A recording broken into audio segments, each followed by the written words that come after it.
앞서 보신 것처럼 사흘째 서울구치소에 구금된 윤석열 대통령은 조사는 거부한 채 옥중 편지만 내놨습니다. 지지자들을 집결시키고 싶은지 추운 거리에 나온 뜨거운 애국심에 감사한다는 메시지를 전했는데요. 서울구치소 연결합니다. 자, 재은효 기자, 윤 대통령에 대한 구속영장이 청구됐는데 현장 분위기는 어떻습니까? 네, 윤 대통령이 수감된 서울구치소 앞에는 대통령 지지자들의 집회가 이어지고 있습니다. 윤 대통령은 어제와 오늘 연이어 공수처 조사를 거부하면서 이곳 구치소에 머물고 있는데요. 앞서 보신 대로 구속영장이 청구된 직후엔 변호인을 통해 196자 분량의 메시지를 내놨습니다. 조금 불편하긴 하지만 구치소에 잘 있다며 대통령 취임사부터 대국민 담화까지 다시 읽어보면서 지나온 국정을 되돌아보고 있다고 전했습니다. 그러면서 많은 국민들께서 추운 거리로 나와 나라를 위해 힘을 모아주시고 계시다고 들었다며 국민 여러분의 뜨거운 애국심에 감사드린다고 해 지지자 결집을 유도하는 듯한 메시지를 냈습니다. 실제로 이곳 구치소 앞 지지자들은 윤 대통령이 편지를 보내왔다며 환호하기도 했습니다.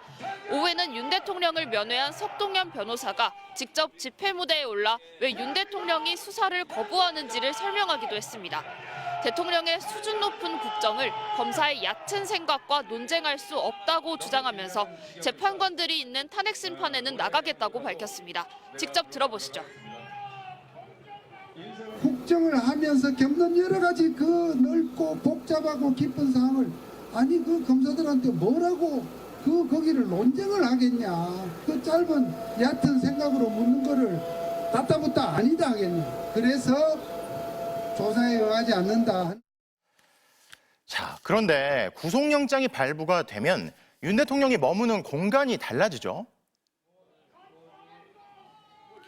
네, 윤 대통령은 지금 사실상 67평 정도의 독방인 구인 피해자 대기실에 머물고 있는데요. 구속영장이 발부되면 다른 건물에 있는 일반 수용동으로 옮겨지게 됩니다. 옷도 체포할 때 입은 정장 대신 연한 국방색의 미결 수용 수의를 입어야 합니다. 수용 번호를 달고 머그샷도 찍게 됩니다. 보통은 이름을 부르지만 윤 대통령은 현직이라 대통령님이란 호칭으로 불릴 것으로 보입니다. 윤 대통령 지지자들은 구속영장이 발부되는 걸 막겠다며 어젯밤부터 서울 서부지법에 모여들기도 했는데요.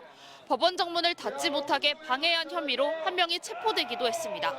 영장이 청구되면서 지지자들이 몰릴 가능성에 대비해 서부지법 앞에는 경찰 기동대 6개 부대가 배치됐습니다. 또 어젯밤 온라인 커뮤니티에는 체포적 부심을 기각한 판사를 살해하겠다는 협박글도 게재돼 경찰이 작성자 추적에 나섰습니다.